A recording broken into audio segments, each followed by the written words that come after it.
Emily's Army. Being a passenger engine, Emily never took much notice of the goods yard. Each morning, she'd bring her coaches to the station, then puff off with passengers in tow. Today, however, she heard quite a commotion. Arie, the ironworks diesel, was collecting trucks of scrap bound for the smelters. He clattered around, shoving the trucks roughly. "Go on, get moving," he rumbled. The trucks were cross. They slipped on their brakes, and Arie came to a halt. "Grrr," he growled, as the trucks tittered with laughter. "They come quietly with a gentler touch," Emily advised, trying to be helpful. "Ha!" snorted Arie. "I'm not taking tips from an antique like you. I bet you've never so much as coupled to a truck before." "I'm a passenger engine," said Emily, "but..." "Ha! You look more like a penny farthing than a passenger engine," Arie interrupted. "Just you trundle off with those bird boxes you call coaches and leave the real work to real engines." With a roar, Arie dragged the screeching trucks away. "I'd like to show that diesel a thing or two," she scowled. "If only I could...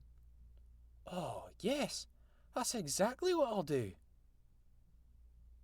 The next morning, Emily arrived early at the yards. Scrap trucks were scattered around the sidings. She gently buffered up to one. "What's going on?" groused the truck. "You're not our engine." "I saw how that diesel treated you yesterday," smiled Emily, "and I thought you'd like to know how real engines take care of trucks." Emily pushed the truck gently forward, its buffers just nudging those of the truck behind it. "Right then," said Emily, "let's get the rest of you sorted." Now, Emily isn't as strong as the other engines.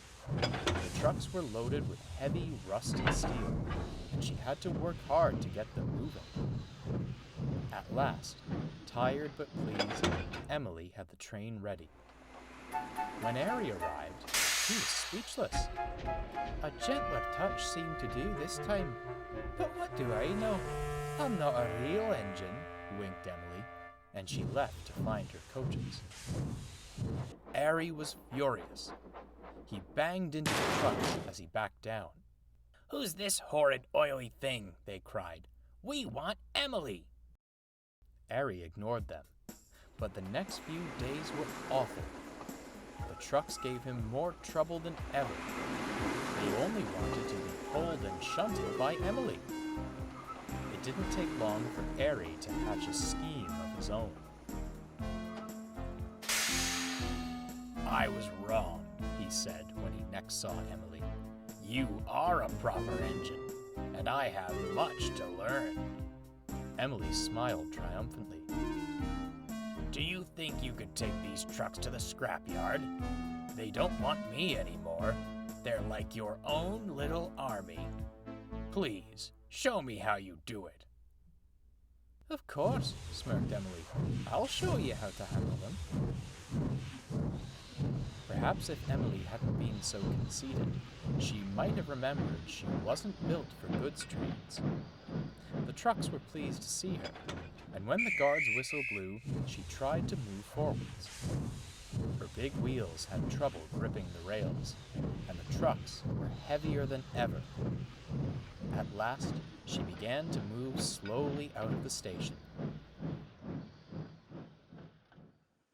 "Must be my lucky day," smirked Arie. "I'll get trucks of scrap and an engine to take to the smelters." Out on the main line, Emily was not enjoying herself. It was hard work to keep the train moving. The trucks were behaving well, and even began to sing.